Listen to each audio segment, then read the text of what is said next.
আজি ইয়াত সকলো কৰ্তৃত্ব আছে ইয়াত আমি কোনো ডাঙৰ পদবীৰ মানুহো নাই সৰু পদবীৰ মানুহ নাই আজি ইয়াত যিসকল আছে সকলোবিলাক হ'ল আমাৰ দলৰ একোজন নেতা গতিকে আপোনালোকৰ লগত আমি দলে আজি কেইটামান কথা পাতিবলগীয়া আছে প্ৰথম কথাটো হ'ল যে যি তিনিগৰাকী জিলা পৰিষদৰ সদস্য জিকি আহিছে বা আমি জিকাই আনিবলৈ সক্ষম হৈছোঁ সেই তিনিওগৰাকীৰ কাৰণে একেলগতে সকলো মানুহৰ পৰা মই এটা হাত তালি আশা কৰোঁ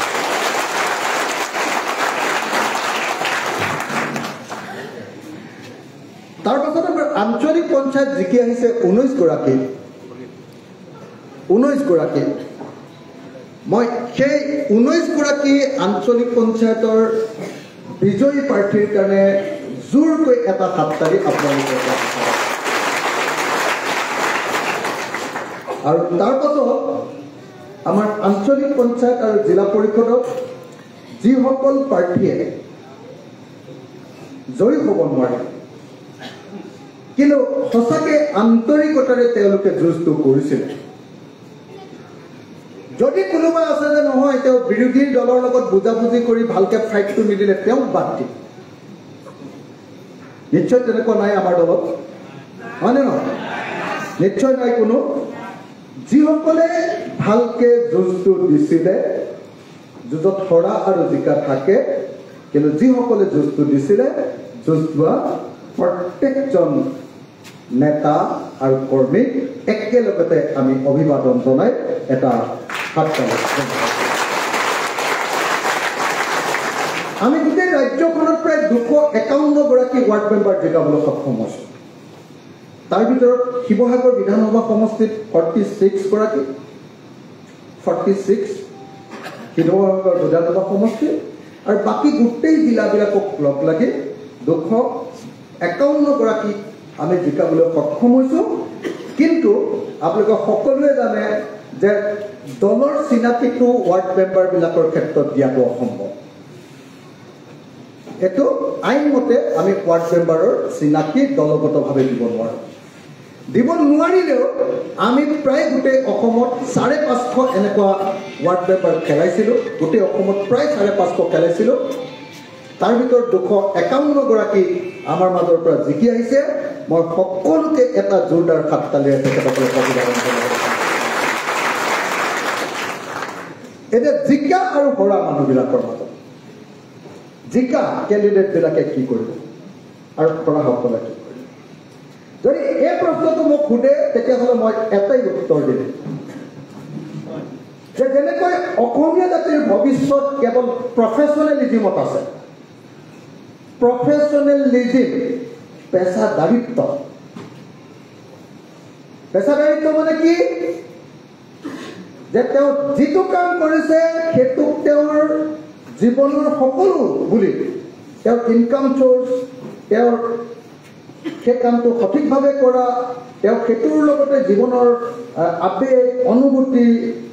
জীৱনৰ সকলো সম্পৰ্ক সেই বস্তুটোৰ লগত জড়িত হৈ আছে সেই কামটো কৰোঁতে তেওঁ ক'তো আপোচ নকৰে সেই কামটোৱে হ'ল প্ৰফেচনেলি কৰা কাম য'ত সময় কেতিয়াও ইফাল সিফাল নকৰে কামত কেতিয়াও এলাহ নকৰে কামত কেতিয়াও নিজকে নঠকে গতিকে মই জিকা প্ৰত্যেকজন প্ৰাৰ্থীৰ প্ৰতি মোৰ প্ৰথম বক্তব্যটো হ'ল যে জিলা পৰিষদ আৰু 19 গৰাকী আঞ্চলিক পঞ্চায়তৰ যিসকলে আমাৰ দলত জয়ী হ'ল তেখেতসকলে এতিয়া প্ৰফেচনেলি নিজৰ পদবীটোৰ কাম আগবঢ়াই নিব লাগিব প্ৰফেচনেলি নিজৰ পদবীটোৰ কাম আগবঢ়াই নিব লাগিব মানে হ'ল যে তেখেতসকলে ৰাতিপুৱা 6 বজাতো যদি কোনোবা তেখেতসকলৰ ভোটাৰ কাম বিচাৰি তেখেতসকলৰ ওচৰলৈ আহে এটা চকীৰ কাৰণে যদি ৰাতি 12 বজাতো আহে বা ৰাতিপুৱা 6 বজাতো আহে কোনো এজন মানুহক অকণো মনত দুখ নিদিয়াকৈ প্ৰত্যেকজন মানুহৰ কাম কৰি দিবৰ কাৰণে মেণ্টেলি প্ৰিপেয়াৰ্ড হৈ থাকিব লাগে মই জিলা পৰিষদৰ 3 গৰাকী আমাৰ বিজয় প্ৰাৰ্থী আছে, 19 গৰাকী আমাৰ আঞ্চলিক পঞ্চায়তৰ সদস্য আছে আৰু কিছু সংখ্যক ৱাৰ্ড মেম্বাৰো ইয়াত আজি উপস্থিত আছে সব অনুমোদিত হয়। মই তেখেতসকলক প্ৰত্যেককে অনুৰোধ জনাইছোঁ আৰু দলৰ সভাপতিৰ অনুৰোধ মানে হ'ল নিৰ্দেশ। দলৰ সভাপতি হিচাপে মই আপোনালোকক অনুৰোধ জনাইছোঁ যে ৰাতিপুৱা 6 বজাত আপোনালোকৰ ওচৰলৈ কোনোবাই সহায় বিচাৰি আহিলেও আপোনালোকে সহায় কৰি দিব লাগিব আৰু ৰাতি 12 বজাতো যদি আপোনালোকৰ ওচৰলৈ আপোনালোকৰ এলেকাৰ মানুহ আহে তেওঁলোকৰ কামখিনি কৰি দিবলৈ আপোনালোক প্ৰস্তুত থাকিব লাগে। এইটো হ'ল ফাৰ্ষ্ট প্ৰফেচনেলিজিমৰ প্ৰথম লক্ষণ। এতিয়া মই জিকাসকলে কৰিছোঁ, আপোনালোকে সঁচাকৈ তেনেকৈ কৰিবনে নকৰে? জিকাসকলে কি কয় নে এতিয়াৰ পৰা অলপ বাহাদুৰি বাঢ়ি যাব, অহংকাৰ, ইগো, দাদাগিৰি বাঢ়িব নেকি? জিলা পৰিষদৰ 3 গৰাকী সদস্য আছে, নেবাঢ়ে? কি হ'ব? অহংকাৰ ফলত পতন হ'ব, হয়নে নহয়? 3 গৰাকী সদস্যক মই আকৌ এবাৰ কৈছোঁ যে কোনোদিন যাতে আমি দলে এনেকুৱা কথা শুনিবলৈ নাপাওঁ। 19 গৰাকী আঞ্চলিক পঞ্চায়তৰ সদস্যক আমি একদম স্পষ্ট ৰূপত কৈ পঠিয়াইছোঁ যে কোনো পৰ্যায়ত যাতে আমি এনেকুৱা কথা শুনিবলৈ নাপাওঁ যে এইগৰাকী মেম্বাৰৰ ওচৰলৈ গ'লে মানুহক বেয়া ব্যৱহাৰ কৰে, কামটো কৰি নিদিয়ে, দৌৰাই থাকে, ইলেকশ্যনৰ সময়ত নমস্কাৰ দিছিলে আৰু ইলেকশ্যন জিকাৰ পাছত এই এতিয়া নাহিবিচোন, যা মোৰ কাম আছে, পিছত এনেকৈ কৰি নাথাকে। হ'বনে? মই সকলোকে এই কথাটোৰ কাৰণে এটা হাততালি বজাই আমাৰ সকলো প্ৰতিষ্ঠানে এই কথাটো মানে তাৰ কাৰণে সকলোকে অনুৰোধ। 1 নম্বৰ। 2 নম্বৰ, প্ৰফেচনেলিজিমৰ দ্বিতীয় লক্ষণটো হ'ব, ধৰক মহিধৰ ৰায়ে জিকিছে, মহিধৰ ৰায় কুচাতবংশী মানুহ। মহিধৰ ৰায় সমষ্টিটোত অকল কুচাতবংশী মানুহ নাই, মহিধৰ ৰায় সমষ্টিটোত নাথ মানুহ আছে, মহিধৰ ৰায় সমষ্টিটোত মুছলমান মানুহ আছে। মহিলাৰ কামটো হ'ব যে তেওঁৰ ভোটাৰগৰাকী যোনে নহওক লাগে, তেওঁৰ ধৰ্ম যিয়ে নহওক লাগে, তেওঁৰ জাতি যিয়ে নহওক লাগিলে, তেওঁৰ এলেকাৰ ভিতৰত প্ৰত্যেকগৰাকী ভোটাৰৰ কামটো সমান আন্তৰিকতাৰে সমান মৰমেৰে কৰিব। কথাটো বুজিলেনে? কথাটো বুজিলেনে? মহিলাৰ ৰায় বুজিছে? বুজি পাইছে সকলোৱে? সকলো ঠাইতে মই আমাৰ ময়ূৰী খাতুনক কৈছোঁ, ময়ূৰী খাতুনৰ এলেকাটোত বেছিভাগ মুছলমান মানুহ, কিন্তু তাতো হিন্দু মানুহ আছে, হয়নে? তাত নাথ মানুহো আছে, আছে দৰঙতো আছে বহুত মানুহ, ৰাজবংশী মানুহ আছে। এতিয়া কথাটো হ'ল ময়ূৰী একদম খাটাংকে মই আপোনালোকক কৈ পঠিয়াইছোঁ যে আপোনালোকৰ ওচৰলৈ মুছলমান মানুহ আহিলে যেনেকৈ কাম কৰি দিব লাগিব, হিন্দু মানুহজন গ'লে একেটা ধৰণে কাম কৰি দিব লাগিব, ৰাজবংশী মানুহজন আহিলেও একেটা ধৰণে কাম কৰি দিব লাগিব, নাথ মানুহজন আহিলেও একেটা ধৰণে কাম কৰি দিব লাগিব, যাতে কোনো জাতি ধৰ্মৰ কোনো কমপ্লেইন যাতে আমাৰ এজন কেণ্ডিডেটৰ। সেইটো 2 প্ৰফেচনেলিজিমৰ 2 নম্বৰ। 3 নম্বৰ, বহুত মানুহ আছে, বহুতে ভাবি লয় যে এওঁ মোক ভোট দিয়া নাই, এওঁ কামটো মই কৰিম। নো, একদম স্পষ্টকে আপোনালোকক জনাই দিছোঁ, যিসকল জিকিছে তেওঁলোকে একদম স্পষ্টকে পুৰা শুনি লওক, এটা কথাও এইটো ইফাল সিফাল নহ'ব যে ৰাইজৰ দলৰ প্ৰতিনিধিবিলাকে ভোট দিয়া বা নিদিয়া প্ৰত্যেকজন ভোটাৰক সন্মান কৰি সকলোৰে কাম কৰি দিব। আপুনি হয়তো জানে যে তেওঁ আপোনাৰ বিৰোধীজনৰ সমৰ্থক আছে, আপুনি হয়তো জানে যে তেওঁক আপোনাক ভোট দিয়া নাই, কিন্তু তাৰ পাছতো আপোনালোকে সেই বিৰোধী সমৰ্থকজনকো সম্পূৰ্ণ কামখিনি কৰি দিব লাগিব। হ'বনে? হ'বনে নহ'ব? আমাৰ জিকাবিলাকক সুধি আছো, সিহঁতৰ মুখৰ মাতটো কমিছে এতিয়া, সিহঁতৰ বাহাদুৰি হ'ব আৰু এতিয়া, হয়নে নহয়? আকৌ আৰু এটা বস্তু, অকল ভোটাৰ নহয়,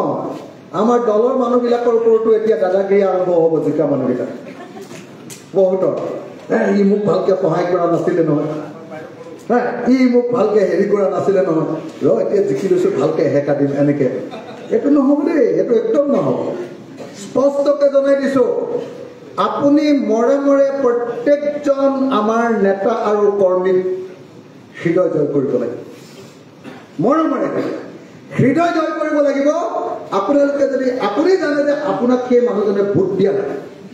আপোনাৰ কাৰণে দলৰ সৈতে খাটি দিয়া নাই আপোনাৰ কাৰণে কষ্ট কৰা নাই বৰং হয় মনে মনে বহি আছে নহ'লে বা আপোনাক সৰুবৰ কাৰণেও দুই এটা বুদ্ধি কৰিছে তথাপিও ইলেকশ্যন জিকাৰ পাছত আপোনাৰ কামটো হ'ল প্ৰত্যেকজন আমাৰ দলীয় কৰ্মী আৰু নেতাক সন্মান কৰি সকলোবিলাক কাম কাজ কৰি দিয়া তাৰপিছত বাকীটো চাগে ক'বই নালাগে যিটো ক'ব নালাগে সেইটোৱে আটাইতকৈ টান কাম যেতিয়া পঞ্চায়তত জিকাৰ পাছত পইচা খাব নে নাখাব এতিয়াতো এইটোৱে আটাইতকৈ গণ্ডগোলীয়া কথা হয় নহয় আটাইতকৈ গণ্ডগোলীয়া কথাটো হ'ল যে আমাৰ প্ৰাৰ্থীবিলাকে পইচা খাব নে নাখাব মই স্পষ্টকে এটা কথা জনাই দিওঁ আমিতো প্ৰত্যেকজন জয়ী হোৱা প্ৰতিনিধিক অনবৰতে চাই থাকিব নোৱাৰোঁ সেইকাৰণে স্পষ্টকে আপোনালোকক এটা কথাই জনাই দিছোঁ যদি কোনোবা প্ৰাৰ্থী কোনোবা জয়ী হোৱা আমাৰ কেণ্ডিডেট আমাৰ জয়ী আমাৰ এতিয়া যিজন মানে প্ৰতিনিধি কোনোবাই যদি 1 টকা খোৱা বুলি ক'ৰবাত বাতৰি কাগজ ক'ৰবাত টিভি ক'ৰবাত ছ'চিয়েল মিডিয়া যদি ক'ৰবাত পাওঁ লগে লগে আপোনালোকলৈ চৌকছ নটিচ যাব সেইটোৰ ওপৰত এনকুৱাৰী হ'ব আৰু যদি প্ৰমাণিত হয় দলৰ পৰা বহিষ্কাৰ কৰি যাব কথাটো খাৰাং খাজ কৈ পঠিয়াইছোঁ দেই খাৰাং খাজ এইবিলাকত কোনো পধ্যে কেতিয়াও আপোচ কৰা নহ'ব কোনো পধ্যে কেতিয়াও আপোচ কৰা নহ'ব দলৰ এইবিলাক নীতি এই দলৰ নীতিবিলাক সকলোকে মানি লৈ কামত আগবাঢ়ি যাবৰ কাৰণে অনুৰোধ জনাইছোঁ এতিয়া কথা হ'ল এতিয়াতো মানে আমাৰ যদিও গোটেই জিলা পৰিষদখনৰ গোটেইবিলাক সদস্য জিকা নাই কিন্তু বহুত ঠাইত এনেকুৱা পৰিস্থিতি হ'ব আঞ্চলিক পঞ্চায়তৰ বহুত ঠাইত এনেকুৱা পৰিস্থিতি হ'ব যে আমাক ভৰসা নকৰাকৈ কোনেও জিলা পৰিষদ বা আঞ্চলিক পঞ্চায়ত গঠন কৰিব নোৱাৰে এই ক্ষেত্ৰত নীতি কি হ'ব আমাৰ এই ক্ষেত্ৰত প্ৰথম নীতি যে আমাৰ কোনো জয়ী হোৱা আমাৰ প্ৰতিনিধিয়ে সাম্প্ৰদায়িক বিজেপি দল আৰু সাম্প্ৰদায়িক AIDF দলৰ লগত মিতিৰালি কৰিব নোৱাৰে কথাটো বুজি পাইছেনে সাম্প্ৰদায়িক বিজেপি আৰু সাম্প্ৰদায়িক AIDF দল এই দুইটা দলৰ লগত জোটবন্ধন আমাৰ নহ'ব কেলে নহ'ব 2026 চন আহি আছে 2026 চনৰ আমাৰ আটাইতকৈ ডাঙৰ শ্লোগানটো হ'ল যে সাম্প্ৰদায়িক শক্তিবিলাকক ব্ৰহ্মপুত্ৰত দলিয়াই দিওঁ হয়নে গতিকে নীতিগতভাৱে আমি কোনেও বিজেপিৰ লগত আৰু AIDFৰ লগত একেলগতে আমি চৰকাৰ গঠন কৰিব নোৱাৰোঁ জিলা পৰিষদ গঠন কৰিব নোৱাৰোঁ আঞ্চলিক পঞ্চায়ত গঠন কৰিব নোৱাৰোঁ আমি এই নীতিটো প্ৰথমতে মানি চলিব লাগিব যদি বহুত এনেকুৱা পৰিস্থিতি হৈ গ'ল এনেকুৱা যদি পৰিস্থিতি হৈ গ'ল কেনেকুৱা যে কংগ্ৰেছৰ বা অন্য নিৰ্দলীয় সদস্য নাই তেনেকুৱা যিটো কাৰণত আমাৰ লগত লগ লাগি কংগ্ৰেছ বা নিৰ্দলীয়ৰ লগত বা অন্য কোনোবা দলৰ লগত লগ লাগি গঠন কৰিব নোৱাৰি হয় বিজেপিৰ লগত যাব লাগিব নহ'লে AIDFৰ লগত যাব লাগিব তেতিয়া কি কৰিব তেতিয়া আমাৰ সিদ্ধান্ত কি হ'ব তেতিয়া আমাৰ প্ৰথম সিদ্ধান্তটো হ'ব যে যদি আমি চৰকাৰ ক'ৰবাত গঠন কৰিব লাগে আমি যদি ড্ৰাইভিং চিটত বহিবলৈ পাওঁ আমি যদি ক'ৰবাত সভাপতি হ'বলৈ পাওঁ আৰু সভাপতি হোৱাৰ পাছতো তেওঁলোকৰ ওচৰত আমাৰ কোনো কম্প্ৰমাইজ নাথাকিব তেতিয়াহ'লে জিলা সমিতি আৰু সমষ্টি সমিতিয়ে সেইটো বিবেচনা কৰি কেন্দ্ৰীয় কমিটিৰ লগত আলোচনা কৰি সিদ্ধান্তত উপনীত হ'ব পাৰে হয়নে কথাটো এটা ভাল হ'বনে বেয়া হ'ব এটা ঠিক হ'বনে আছে ক'ত গ'ল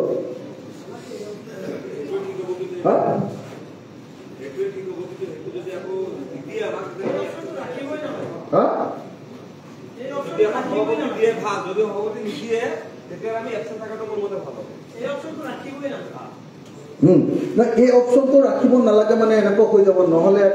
আকৌ ৰি-ইলেকশ্যন হ'ব। আকৌ ৰি-ইলেকশ্যন যদি হয়,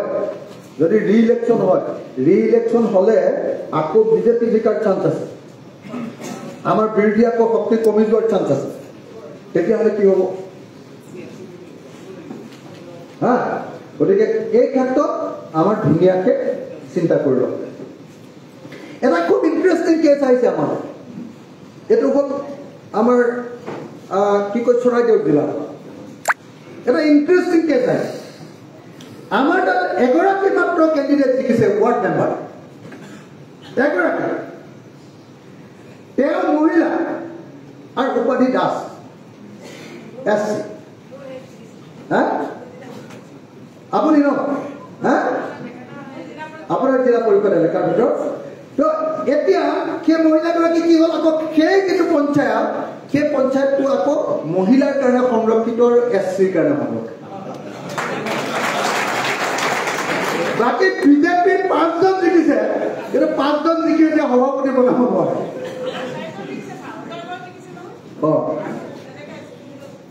বুজিছেনে? 2 নম্বৰ কথাটো হ'ল যে কংগ্ৰেছৰ 4জন জিকিছে, কংগ্ৰেছক যদি আমি ছাপৰ্ট দিওঁ তেতিয়াও তেওঁলোকে বনাব নোৱাৰে, তেতিয়া 5জন হয়। বিজেপিৰ 5জন জিকিছে। এইটো ইণ্টাৰেষ্টিং কেছ। মানে এইটো কি কৰিম, মই উকিলক সুধিছিলো যে এইটো আমি কথাবিলাক বুজি ল'ব লাগিবতো। তেতিয়া ক'লে যে ফাৰ্ষ্ট কথা, তেওঁ কাকো সমৰ্থনো জনাব নালাগে, কাকো তেওঁ বিৰোধিতাও কৰিব নালাগে, তেওঁ স্বমত নিজে প্ৰেচিডেণ্ট হ'ব। কাৰণ প্ৰেচিডেণ্টৰ কাৰণে অকল তেওঁহে নমিনেশ্যন দিব পাৰিব, বেলেগে নমিনেশ্যনে দিব নোৱাৰিব।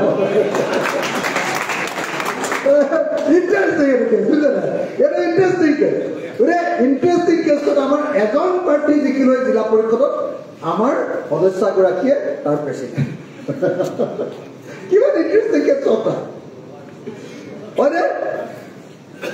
তো সেইটো এটা খুব ইণ্টাৰেষ্টিং কেছ। কিন্তু সকলো ঠাইত তেনেকুৱা নহয়। কোনোবা ঠাইত এনেকুৱা হ'ব যে নহয় বিজেপিয়ে ক'ব যে আপোনালোকক আমি ভাইচ প্ৰেচিডেণ্ট দিম, আমাৰ 5টা জিকিছে, আপোনালোকৰ য'ত আহি গ'লে আমাৰ হৈ গ'ল 6টা, বাকী কংগ্ৰেছৰ 4টা জিকিছে। কথাটো বুজিলেনে? তেতিয়া কি কৰিম?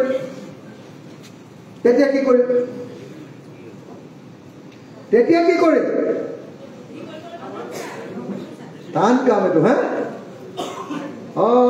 তেতিয়া তেওঁৰ সাহস হ'ব লাগিব,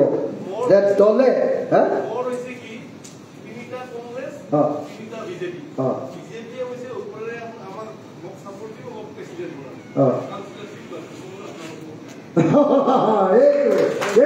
এই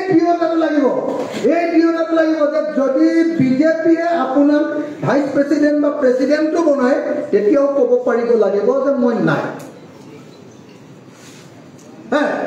ক'ব লাগিব যে এইটো দলে সিদ্ধান্ত ল'ব। যি এনেকে দলে সিদ্ধান্ত ল'ব লাগিব বুলি ক'ব পাৰে আৰু দলে যি সিদ্ধান্ত দিয়ে সেইটোকেই মানিম বুলি ক'ব পাৰে, তেওঁ হ'ল আমাৰ ৰাইজৰ দলৰ প্ৰকৃত নেতা। হয়নে নহয়? এইটো কিন্তু একদম মনত ৰাখিব যে আমি বিজেপিৰ লগত নাই আৰু নাই। প্ৰফেচনেলি নীতিগতভাৱে আমি বিজেপিৰ লগত নাই, আমি AIDFৰ লগত নাই আৰু নাই। মোক অলপ আগতে কালি এজন MLA ফোন কৰিছে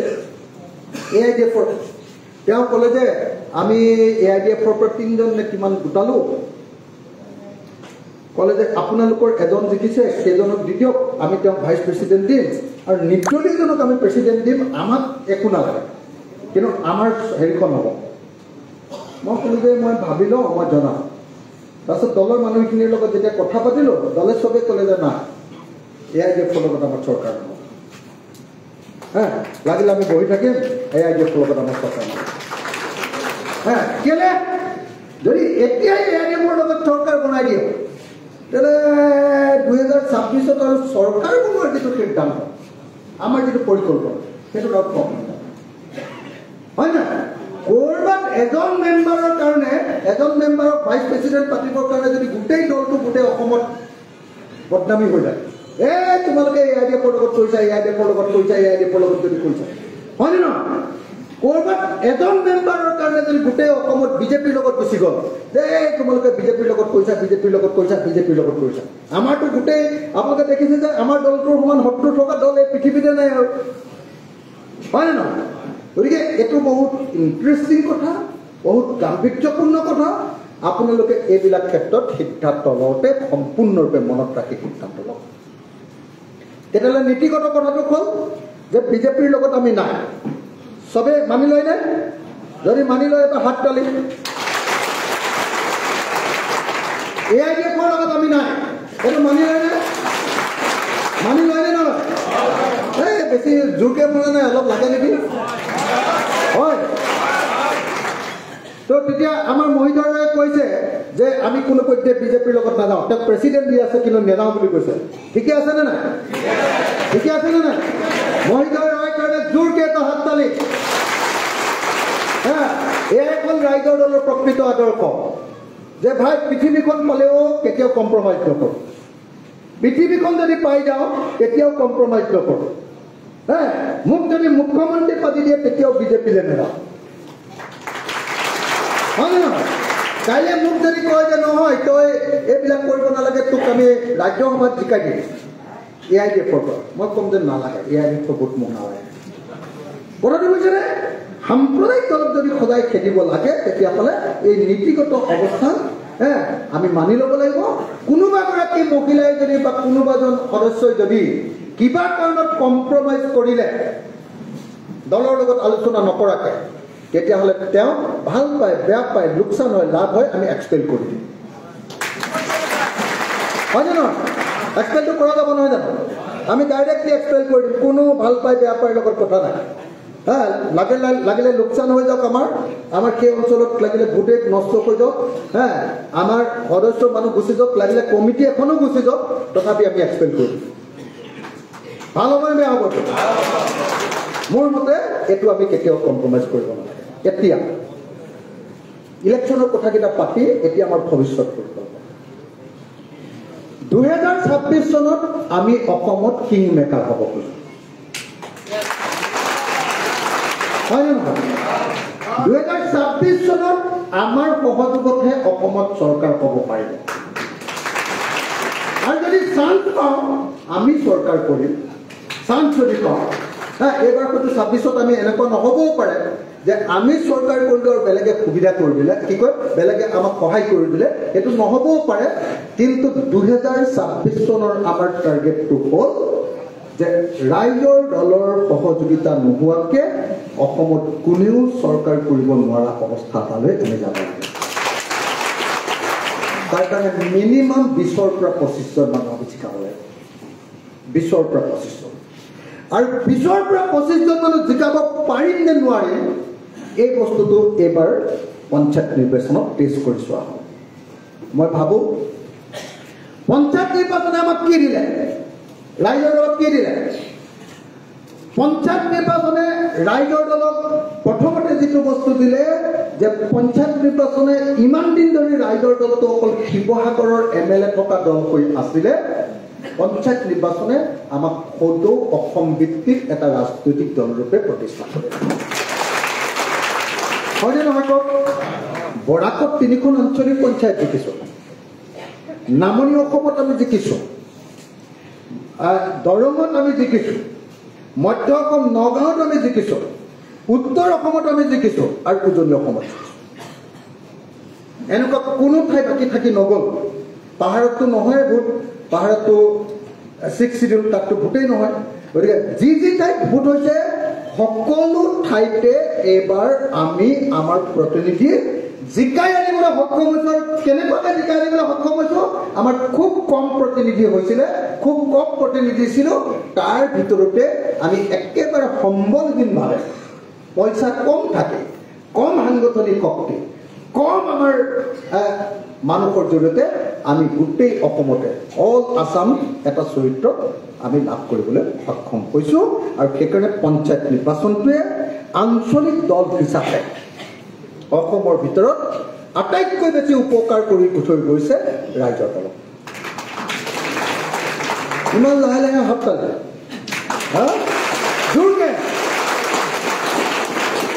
জোৰকে সকলোৱে একেবাৰে জোৰকে হপ্তালে পঞ্চায়ত নিৰ্বাচনে ৰাইজৰ দলক অল আসামৰ এটা পাৰ্টি ৰূপে প্ৰতিষ্ঠা কৰে হয়নে আৰু ইণ্টাৰেষ্টিংটো আপোনালোকে চাওক যে নামনি অসমৰ বঙাইগাঁও য'ত হিন্দু মুছলমানৰ মাজত সংঘাত থাকে বা হিন্দু মুছলমানৰ মাজত কম্পিটিশ্যন থাকে য'ত বিজেপিয়ে হিন্দু আৰু মুছলমান কৰিয়ে ভোটটো লয় তাত এজন নাথ মানুহ আৰু এজন ৰায় লিখা মানুহ এজন গুজৰাটমুখী মানুহ আৰু এজন নাথ পাংকক জিকাই আনিব পৰাটো আমাৰ সাংঘাতিক কথা অকণমান হাৰি গ'লো মুনীন্দ্ৰ গয়াৰী কি কয় আমাৰ মণিশংকৰ গয়াৰী অকণমানৰ আৰু মণিশংকৰ আজি যিয়ে নকক লাগিলে মই ভাবোঁ যে পৰাজয়ৰ প্ৰধান কাৰণ সি নিজেই তো নহ'লেতো মণিশংকৰ গয়াৰীক একদম ট্ৰাইবেল মানুহৰ মাজৰ পৰা বড়ো ৰাভা গাৰো হাজং এই মানুহৰ মাজৰ পৰা জিকাই আনিছিলোৱে অলপ আমাৰ টেকনিকেল গণ্ডগোল হোৱাৰ কাৰণে অলপ টেকনিকেল গণ্ডগোল হোৱাৰ কাৰণেহে আমি পৰাজিত হ'লোঁ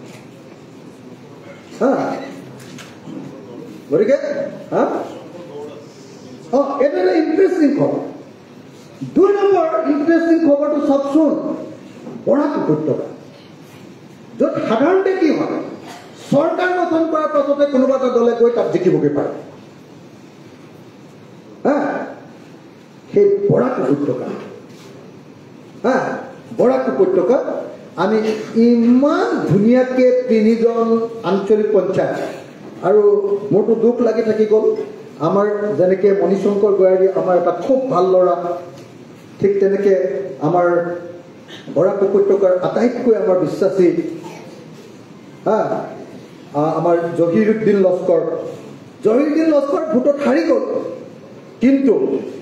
মই কৈছোঁ যে জহিৰুদ্দিন লস্কৰ জুই হৈ পৰা সেইটো এষ্টাব্লিছ কৰিব পাৰিলেহেঁতেন কিবা কাৰণত আমি টেকনিকেল নিশ্চয় গণ্ডগোল কৰিলোঁ আৰু গণ্ডগোল কৰাৰো চাগে মূল প্ৰধান কাৰণটো জহিৰুদ্দিনে কি ভাবিছে মই নাজানো জহিৰুদ্দিনৰ কাৰণে তাত পৰাজয় পোৱাৰো এটা প্ৰধান কাৰণটো হ'ল যে তাৰ স্থানীয় MLA জনৰ লগত জহিৰুদ্দিনে বেছি সোণা পিটিকা কৰি দিলে ই হয়তো নেমানিব এইটো কথা ই ভুল কৰি দিছে ই আমাক সুধিব লাগে এই স্থানীয় MLA জন তাৰ ইমেজটো হ'ল আন্দোলনকাৰী তাৰ ইমেজটো হ'ল প্ৰতিবাদী যি সময়ত AIDFৰ MLA এজনক মানুহে সকলোৱে এৰিব খুজিছে সেই সময়ত তাৰ লেটিপেটি কৰি দিলে বেছিকৈ AIDFৰ MLA এজনক হাৰি গৈছে এটা পলিটিকেলি হাৰিছে এইটো ভুল কৰিছে সি মই ভাবোঁ এইটো ভুল আছিলে আৰু সেই ভুলটোৰ কাৰণে কি কৰিব মানে জহিৰুদ্দিন লস্কৰ হ'ল MLA জিকি আহিব পৰা কেণ্ডিডেট কিন্তু এই কৌশলগত ভুল এই আদৰ্শগত ভুলটোৰ কাৰণে সি হাৰি আহিল সেইকাৰণে একদম মনত ৰাখিব দেই ৰাইজৰ দল হিচাপেহে জিকাব ৰাইজৰ দলক কাৰোবাৰ চেলা হৈ কোনেও নিজিকায় ই বোলে কংগ্ৰেছৰ চেলা হৈ জিকিব ই বোলে AIDFৰ চেলা হৈ জিকিব ই বোলে AGPৰ চেলা হৈ জিকিব এই ধৰণে নিজিকে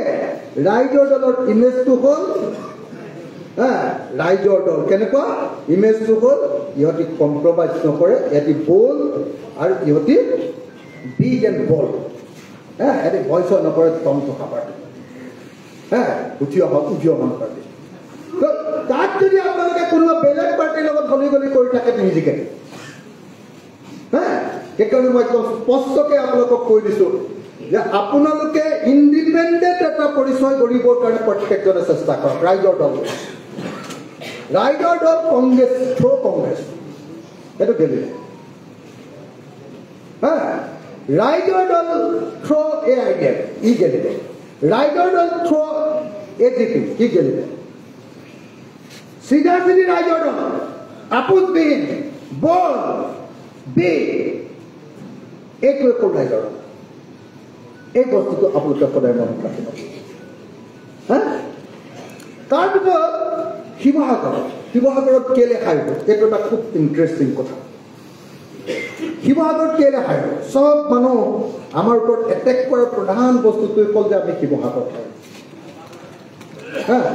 শিৱসাগৰটো এনেকুৱাকৈ মিডিয়াবিলাকে উলিয়াই দিছিলে যে শিৱসাগৰত এটা ৱাৰ্ডতো জিকা নাই এনেকৈ বুলিয়ে উলিয়াই দিছিলে লাষ্টত উপায় নাপায় আমি কোন ৱাৰ্ডত কোনটো জিকিছে শিৱসাগৰত যে 46 জন ৱাৰ্ড মেম্বাৰ জিকিছে সেই বস্তুটো পিছত আমি ফেচবুকত প্ৰচাৰ কৰিবলগীয়া হৈছে মনত ৰাখিব আমি উদীয়মান পাৰ্টি আমাৰ এই মুহূৰ্তৰ বন্ধু নহয় আমি যদি উঠি বিজয় লাভ কৰোঁ তেতিয়াহ'লে আমাৰ মাজত বহুত বন্ধু ওলাব আৰু আমি যদি পৰাজিত হওঁ গোটেইবিলাক আমাৰ শত্ৰু ওলাব সদায় মনত ৰাখিব উদীয়মান পাৰ্টি উঠি অহা এমাৰ্জিং পাৰ্টি এটা এমাৰ্জিং পাৰ্টিটো যদি জিকে তেতিয়াহ'লে হাজাৰ বন্ধু যদি হাৰে চব দুখ এমাৰ্জিং পাৰ্টি হা চব দুখ এমাৰ্জিং পাৰ্টি সেইটো সদায় মনত ৰাখিব বেলেগ কোনোবা দলে অকল ধৰক গোটেই জিলাখনত অকল 9টা ডিব্ৰুগড় জিলাখনত ধৰক 9টা অকল বা 8টা বা 6টা কিবা চিট পালে গ্ৰাম পঞ্চায়ত সদস্য সেইটোকে একদম বিৰাট প্ৰবল প্ৰত্যাহ্বান জনাইছে বিশাল ঢৌ আহিছে এনেকৈ উলিয়াই দিয়ে আমি এখন জিলাত কিমান যে ৱাৰ্ড মেম্বাৰ দেখিছোঁ কিন্তু আমাৰ প্ৰশংসাত নাই পিছত মই যদি এই ফেচবুকৰ জৰিয়তে যদি নেখেলিলোহেঁতেন ছ'চিয়েল মিডিয়াৰ জৰিয়তে যে আমাৰ আমুকত আমুক দেখিছে তামুকত দেখিছে ফটো সহকাৰে যদি দি নিদিলোহেঁতেন তেতিয়াহ'লেতো আমাক দলিত ঠাইতে কৰি পেলাইছিলে সেইকাৰণে মই আপোনালোকৰ প্ৰত্যেকজনক কেলে উঠা উঠি কৰি আছে ভাইটি বহা পিছত যাব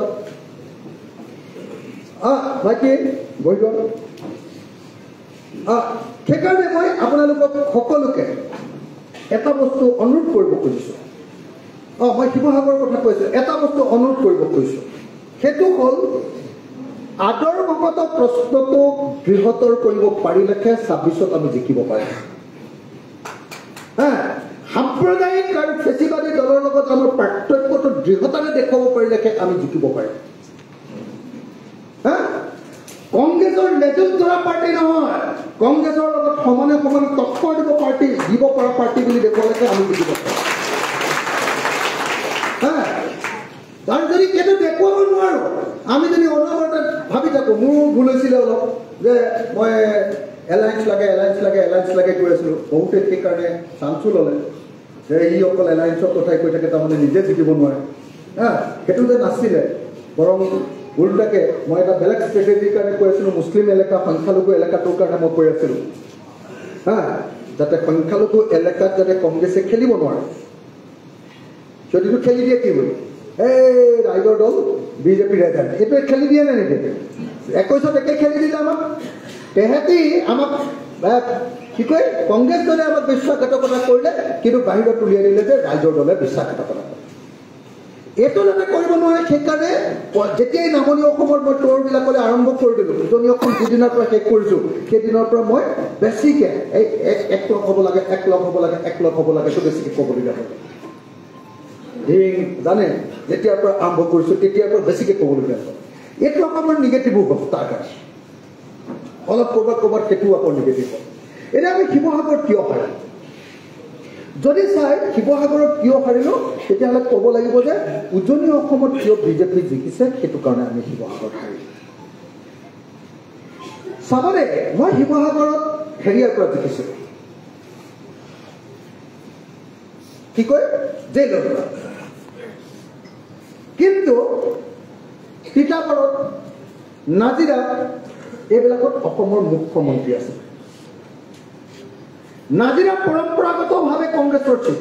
বিজেপিৰ ঢৌ অহাৰ সময়তো নাজিৰাত কেইটামান ভোটৰ ফলত বিজেপি হাৰি গৈছে আজি তিতাবৰ আপোনালোকে দেখিছে গোটেই ঢৌ উজনি অসমত ক'তো জিকিব পৰা নাই তেতিয়াও যোৱাবাৰ 21ত তিতাবৰ 10 জিকি আহিছে তাকো নতুন প্ৰাৰ্থী এজন জিকি আহিছে ৰীতা বৰাৰ নাজিৰা খালী সব বিজেপিয়ে লৈ গ'ল কেলে তাৰ বেলেগ কোনো কাৰণ নাই মই ভাবো যে ইয়াৰ প্ৰধান কাৰণটো হ'ল যে পঞ্চায়ত নিৰ্বাচনৰ চৰিত্ৰ পঞ্চায়ত নিৰ্বাচনৰ সাধাৰণতে পঞ্চায়ত নিৰ্বাচনত কি হয় যে যিটো ৰুলিং পাৰ্টি থাকে সেই পাৰ্টিটোক ভোট দিয়ে কাৰণ পঞ্চায়ত নিৰ্বাচনত যদি ভোটটো নিদিয়ে কেইদিনমানৰ পাছতে তাৰপাছত চব কাম কৰিবৰ কাৰণে চৰকাৰী মানুহৰ ওচৰলৈ যাব লাগে ৰেচন কাৰ্ডখন তাৰপিছত কি কয় অৰুণোদয় তাৰপাছত আপোনাৰ 10,000 টকাটো তাৰপিছত 25,000 টকাটো প্ৰত্যেকটো কাম আনকি এই ডেকা ল'ৰাবিলাকৰ 2 লাখ টকাটো প্ৰত্যেকটো কামৰ কাৰণে ৰুলিং পাৰ্টিৰ ওচৰতে যাবই লাগিব গতিকে আপোনালোকে নিশ্চয় লক্ষ্য কৰিছে যে 2013 চনত যেতিয়া কংগ্ৰেছৰ অৱস্থা বেয়া হিমন্ত বিশ্ব শৰ্মা আৰু তৰুণ গগৈ যেতিয়া কাজিয়া লাগি আছে বিসম্বাদে তল পাৰ কৰি আছে তেতিয়া পঞ্চায়ত ইলেকশ্যনত কংগ্ৰেছে 273খন আসনত জিকিছিলে আৰু এবাৰ বিজেপিৰ আটাইতকৈ ভালৰ সময়খিনিতো বিজেপিয়ে জিলা পৰিষদত 273খনতে এখন সিট কম পাই 272খনতে জিকিছে কংগ্ৰেছৰ আটাইতকৈ বেয়া দিন মানে এই ভাগু 14 চনতটো গুচিয়ে গ'ল সব এমপি হেৰি জিকি গ'ল বিজেপি তাৰ কেইদিনমানৰ খোৱা পঞ্চায়ত ইলেকশ্যনত কংগ্ৰেছ সাংঘাতিক জিকিছে কিন্তু কেইদিনমানৰ পাছত হোৱা এমপি ইলেকশ্যনত কংগ্ৰেছ ধুলিচ্ছাত হৈ গৈছে গতিকে মই আপোনালোকক একদম দৃঢ়তাৰে সৈতে আন্তৰিকতাৰে সৈতে মোৰ জীৱনৰ অভিজ্ঞতাৰ পৰা আৰু মোৰ জীৱনৰ শিক্ষাৰ পৰা ইডিঅলজিৰ পৰা মই আপোনালোকক কৈ পঠিয়াইছো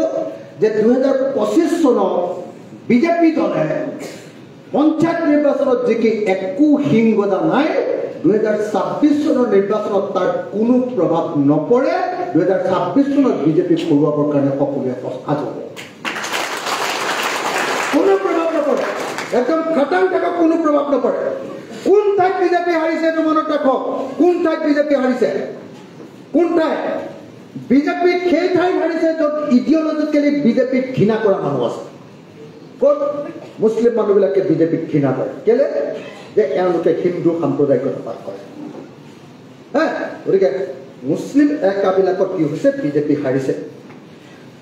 আৰু যিবিলাক অঞ্চলত আমাৰ হেৰিয়াৰ নিচিনা মানুহ আছে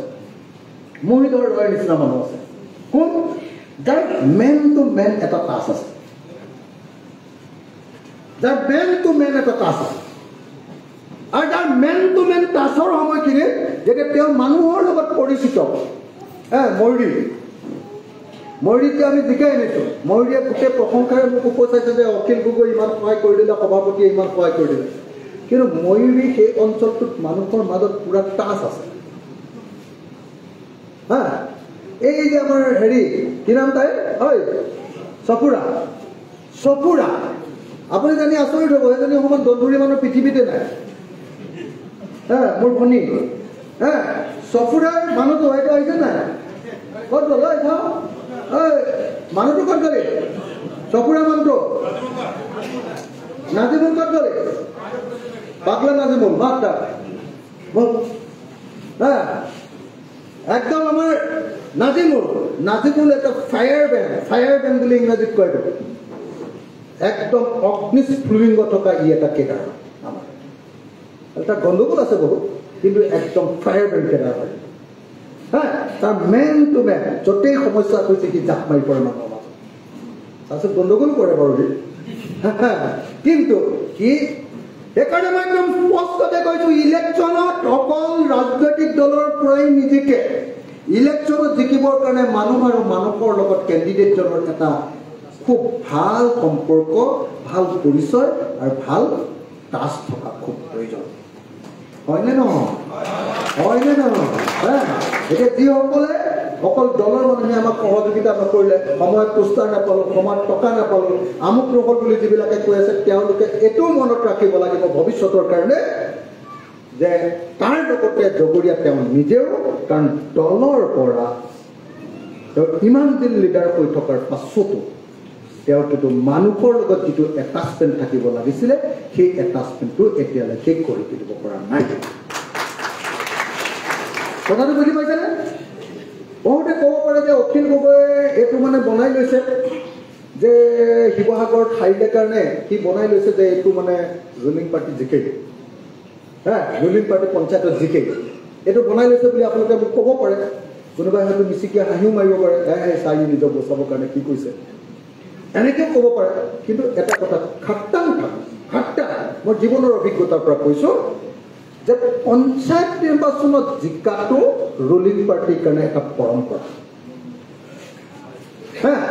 পঞ্চায়ত নিৰ্বাচনত যদি অপজিশ্যনে জিকিছে সেইটো এটা চেলেঞ্জ লৈকে সি জিকিছে পঞ্চায়ত নিৰ্বাচনত যদি অপজিশ্যনে জিকিব পাৰিছে সেইটো বহুত ডাঙৰ এটা ক্ৰেডিট সেইকাৰণে আপোনালোকে যদিও ভাবি আছে যে জিলা পৰিষদক যিবিলাক মানুহ আমাৰ জিকি আহিছে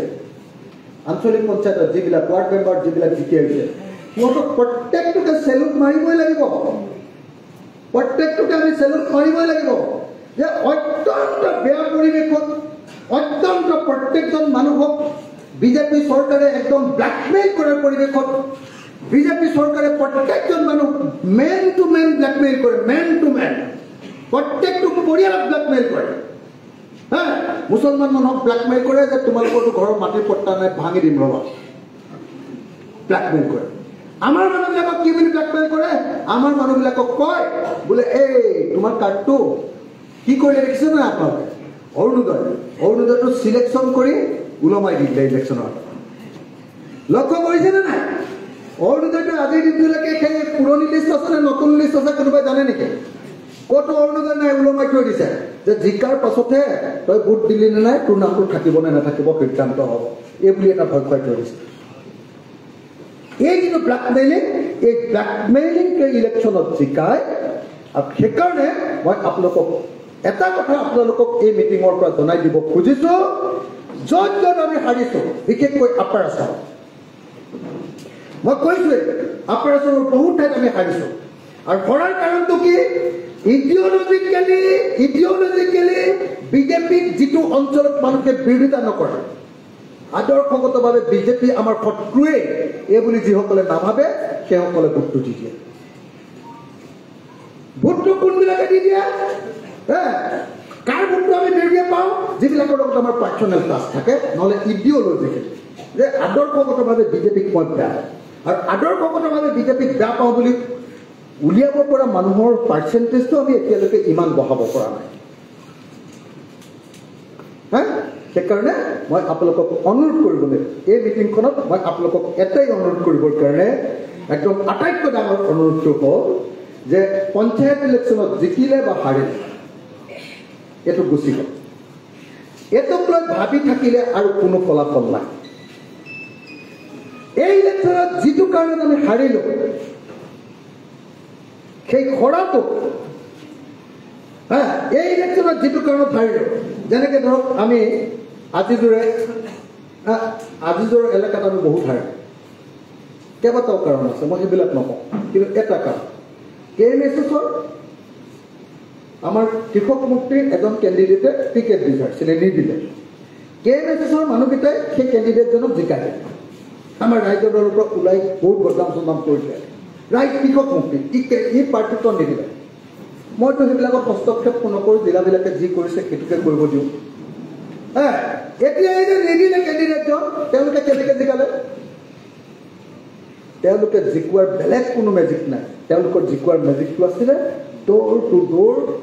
ডোৰ মানুহৰ লগত ৰিলেশ্যন ডোৰ টু ডোৰ আৰু আমি কৰাৰ প্ৰধান কাৰণটো হ'ল ডোৰ টু ডোৰ আমি ৰিলেশ্যন কৰিব নোৱাৰিম আমি মিটিংবিলাকত মানুহক কথা পাতিলোঁ মিটিঙত 100জনৰ ভিতৰত গাঁওখনৰ 10জনো নাযায় আমাৰ ডোৰ টু ডোৰ যিটো ৰিলেশ্যন থাকিব লাগে সেইটো জিতুজ্যোতি গায়নেৰে হওক বা সেইটো ৰুদ্ৰ ভূঞাৰে হওক আমাৰ যিমান ৰিলেশ্যন আছে তাতকৈ বেছি পোৱা হ'লেহে আমি জিকিলোহেঁতেন কথাটো বুজিছেনে যিমান ৰিলেশ্যন আছে গতিকে বুজিও দিব লাগিব যে যিবিলাকে নিজকে ডাঙৰ লিডাৰ বুলি ভাবি আছে যে মোৰ বহুত মানুহৰ মাজত হেৰি আছে এটা বুজিও দিব লাগিব যে তাতকৈ আৰু বহু বেছি গুণ মানুহৰ লগত আমি আন্তঃ সম্পৰ্ক কৰি তুলিব পাৰিলেহে সক্ৰিয় সম্পৰ্ক কৰি তুলিব পাৰিলেহে আমি 2026 চনৰ নিৰ্বাচনত জিকাটো সম্ভৱপৰ হ'ব। মই আপোনালোকক সকলোকে এটা বস্তু এটা মেছেজ লৈ যাবলৈ অনুৰোধ কৰিছোঁ। বিজেপি বহুত উৎফুল্লিত হৈ আছে যে আমি একদম আপাৰ আছামত দলিত ত্যাগ কৰি দিলোঁ, উৎফুল্লিত হৈ আছে। একদম সাংঘাতিক আমি ভাল কৰি দিলোঁ, উৎফুল্লিত। কিন্তু একদম মনত ৰাখক যে পঞ্চায়ত নিৰ্বাচনৰ চৰিত্ৰ আৰু বিধানসভাৰ ইলেকশ্যনৰ চৰিত্ৰ পৃথক। পঞ্চায়ত নিৰ্বাচনত সকলোৱে জানে যে আমি পঞ্চায়তত যাতে ভোট নিদিওঁ, লাগিলে চৰকাৰ বদলি নহয়, একেখন চৰকাৰে আমাক চাই থাকিব। গতিকে ইয়াত চৰকাৰৰ মানুহকে ভোট দিয়াটোৱে নিৰাপদ, ইয়াৰ পৰা একো বদলি হ'বলগীয়া একো ঘটনা নাই। যদি আমি 2026 চনৰ ইলেকশ্যন আহোঁ, তেতিয়া চৰকাৰ কিন্তু আমি বদলাম। এনেকুৱা প্ৰত্যয় থকা লাখ লাখ মানুহ অসমত আছে, আৰু সেইকাৰণে তেনেকুৱা প্ৰত্যেকজন মানুহৰ লগত সম্পৰ্ক কৰি তুলিবৰ কাৰণে আজি সিদ্ধান্ত ল'ব লাগিব। মই ভাবোঁ ডাঙৰ শিক্ষা আমি লৈ যাব লাগিব। আমাৰ আটাইতকৈ ডাঙৰ দুৰ্বলতাটো কি জানে? বহুত ডাঙৰ ডাঙৰ কথা কওঁ। আটাইতকৈ ডাঙৰ দুৰ্বলতাটো হ'ল আমাৰ সংগঠনবিলাক একেবাৰে উপলুপ্ত। আমাৰ জিলা কমিটিৰ মানুহ ফাঁকিয়া আছে, ফাঁকিয়া মানে মিছলীয়া। আমাৰ সমষ্টি কমিটিৰ লিডাৰো মিছলীয়া আছে, কথাটো যিমান কয় সেইমতে কাম নকৰে। আমাৰ আঞ্চলিক কমিটিৰ মানুহেও কাম নকৰে। কমিটি আছে কিন্তু এক্টিভ নহয়, কমিটি আছে দলতকৈ ডেডিকেটেড নহয়। এইবাৰ পঞ্চায়ত ইলেকশ্যনে কোন দলৰ প্ৰতি বেছি আবেগী, কোন দলৰ প্ৰতি বেছিকৈ কি কয় দলৰ লগত সম্পৰ্ক বেছি আন্তৰিকতা আছে, প্ৰত্যেকজন মানুহক আমি চিনি উঠিছোঁ। আৰু সেইকাৰণে এই ইলেকশ্যনৰ পাছত প্ৰথম কামটো হ'ব জিলা কমিটিবিলাক, সমষ্টি কমিটিবিলাক আৰু আঞ্চলিক কমিটিবিলাক সাল সলনি কৰি কামৰ মানুহবিলাকক হয়নে নহয় বাৰু? এইটো কৰিব লাগিবনে নাই? এইবাৰ ইলেকশ্যনত যিবিলাক উঠিছে তাৰ বহুত কেণ্ডিডেট আমি এইবাৰ পদবীলৈ আনিব লাগে। হাৰিছে কিন্তু পদবীলৈ আনিব লাগে, জিকিছে কিন্তু পদবীলৈ আনিব লাগে। বহুত ইলেকশ্যন খেলিলে এটাই বস্তু হয় যে চিনচিয়াৰ হৈ যায় মানুহ, নিজৰ গাত লাগি যায় নাই কথাটো, সেই মানুহবিলাক আন্তৰিকতাটো বাঢ়ি যায়। সেইকাৰণে যিমান আমাৰ কেণ্ডিডেট আছিলে হাৰা জিকা চব কেণ্ডিডেটক মেন টু মেন টাচ কৰিব লাগিব। সমষ্টি কমিটি, জিলা কমিটি আৰু আঞ্চলিক কমিটিয়ে শুনিছেনে নাই কথাটো ভালকে? প্ৰত্যেকজন চেণ্ট্ৰেল কমিটি লিডাৰ, প্ৰত্যেকজন জিলা কমিটিৰ লিডাৰ, প্ৰত্যেকজন সমষ্টি কমিটিৰ লিডাৰ, প্ৰত্যেকে একদম কাণ খুলি ভালকে শুনি লওক, কাণ খুলি ভালকে শুনি লওক যে আজিৰ দিনটোৰ পাছত আপোনালোকে নিজৰ নিজৰ অঞ্চললৈ গৈ নিজৰ কমিটিখন ক'ৰবাত বদলি কৰিব লাগিব, ক'ৰবাত সংশোধন কৰিব লাগিব, ক'ৰবাত সংবৰ্ধন কৰিব লাগিব, ক'ৰবাত ইফাল সিফাল কৰিব লাগিব, আৰু নতুনকৈ বনাই এখন প্ৰকৃত আন্তৰিক কমিটি এখন আপোনালোকে গঢ়ি তুলিব লাগিব। মানুহ বদলাব লাগিব, কিছুমান মানুহ বদলাব লাগিব, খেদি দিব নালাগে কাকো, কিন্তু বদলাব লাগিব। পদবীবিলাক বদলাব লাগিব, কাৰোবাক সভাপতিৰ পৰা উপদেষ্টালৈ নিব লাগিব। আমিতো দেখিলোঁ ন কোনে কেনেকৈ কাম কৰে, চবকে চালোঁ। বহুত সভাপতি একদম গৰ্বত উফন্দি থাকে, কাৰো কথা নুশুনে, অকলে সিদ্ধান্ত লয়। এইবিলাক নহ'ব। দল এটা মানে দল এটা এজন মানুহে কেতিয়া সিদ্ধান্ত লয়।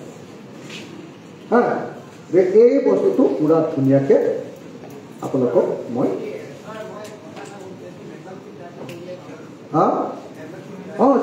চিয়'ৰ একেদিনে খুব ধুনীয়া প্ৰস্তাৱ দিছে। মই আচলতে পঞ্চায়ত ইলেকশ্যনলৈকে ৰৈ আছিলোঁ। আমাৰ দলৰ কেন্দ্ৰীয় কমিটিয়ে মোক কৈ আছিলে যে আমি এটা মেম্বাৰশ্বিপ ড্ৰাইভ দিব লাগে। মই কৈছিলোঁ যে মেম্বাৰশ্বিপ ড্ৰাইভটো পঞ্চায়ত ইলেকশ্যনৰ পাছত দিলেহে আমি সফল হ'ম, হয়নে? এতিয়া পঞ্চায়ত ইলেকশ্যন শেষ হ'ল, আমি আপোনালোকক জনাবলৈ পাই সুখী হৈছোঁ যে আমি দলে কেইবাখনো গুৰুত্বপূৰ্ণ কমিটি বনোৱাৰ কামত এতিয়া নিমজ্জিত হৈ আছোঁ। খুব গুৰুত্বপূৰ্ণ কমিটি, ছ'চিয়েল মিডিয়া কমিটি আৰু বেলেগ বেলেগ কমিটি, মই চব এতিয়া ক'ব নোৱাৰোঁ আপোনালোকক। খুব ইম্পৰ্টেণ্ট কিছুমান কমিটি আমি 2026 কাৰণে বনাই আছো তাৰ সেটিংবিলাক এইকেইদিনৰ ভিতৰত আমি এষ্টাব্লিছ কৰি আছো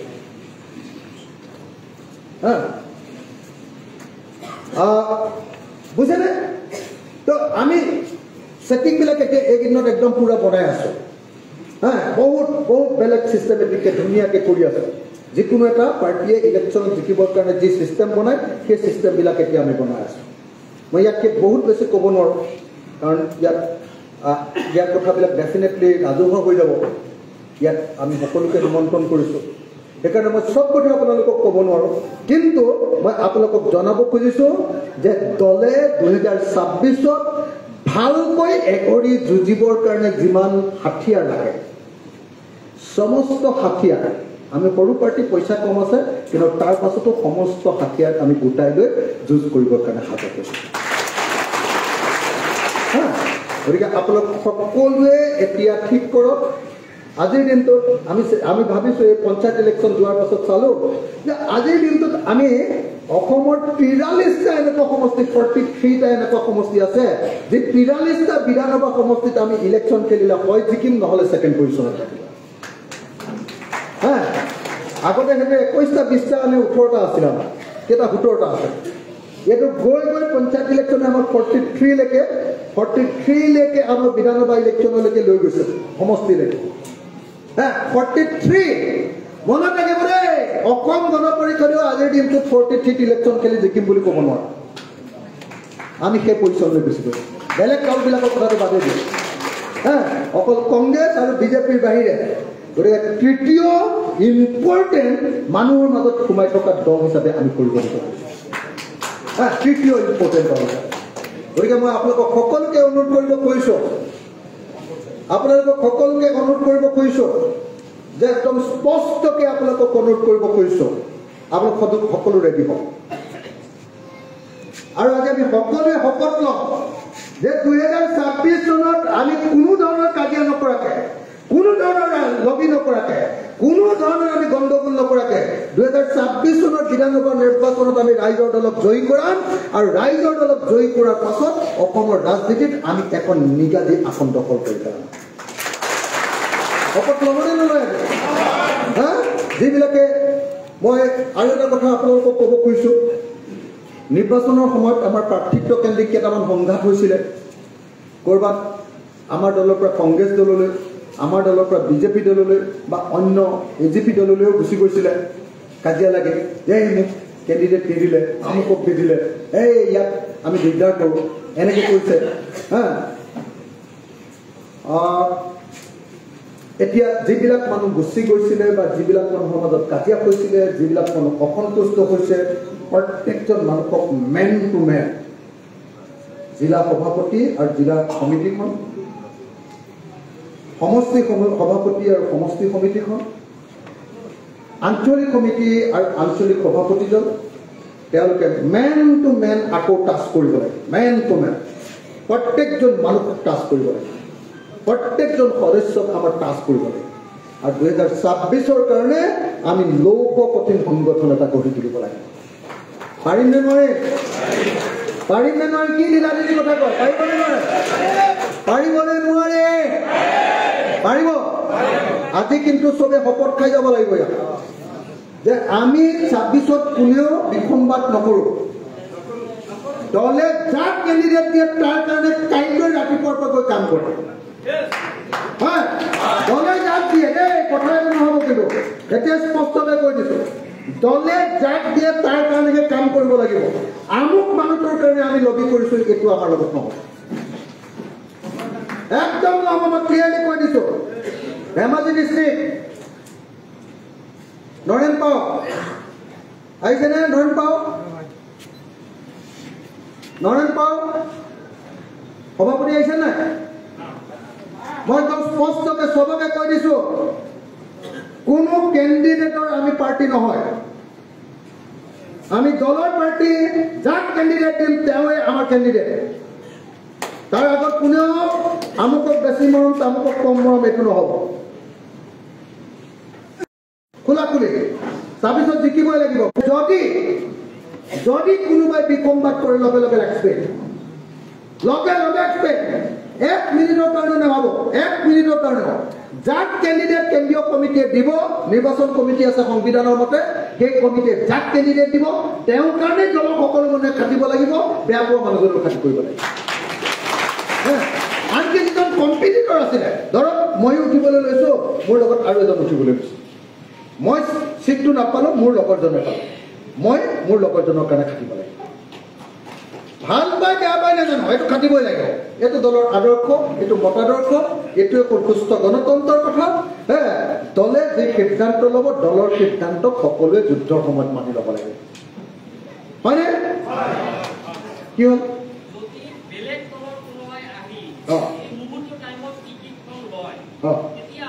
সব যোনে দলে যদি বেলেগ দলৰ পৰা অহা মানুহ এজনকো টিকেট দিয়ে জিকাবৰ কাৰণে সেই মানুহজনৰ কাৰণে খাটিব লাগে দলে যাক ফৰ্মেলি টিকেট দিব তেৱে সেই দলৰ ক্যান্ডিডেট নতুন হওক পুৰণা হওক তাৰ কোনো কথা নাই আৰু পৃথিৱীত কোনো নতুন পুৰণা নাথাকে আজি নতুন কাইলৈ পুৰণা দেই পুৰণা মানুহ এটা উপৰি যাব নতুন মানুহ এটা ভালকে কাম কৰিব পাৰে এই সব নতুন পুৰণা উলিয়াই লাভ নাই দলত কাৰো কথা এইবিলাক শুনিবলৈ মন নাই দেই একদম খোলা খুলিকে একদম খোলা খুলি দলে যদি একেবাৰে নতুন চন্দ্ৰৰ পৰা আনিও যদি এলাইন এটা কৰি দিয়ে চন্দ্ৰৰ পৰা যদি এলিয়েন থাকে না এলিয়েন এলিয়েন এটাকো যদি দি দিয়ে সেই এলিয়েনৰ কাৰণে কামত লাগিব গছৰ মুহাটো যদি দিয়ে গছৰ মুহাৰ কাৰণে কামত লাগিব লাগে কোনো বিসম্বাদ নহয় দলে কিবা কিবি ভাবি চিন্তি দিব ন আমিতো পইচা খাই নিদিওঁ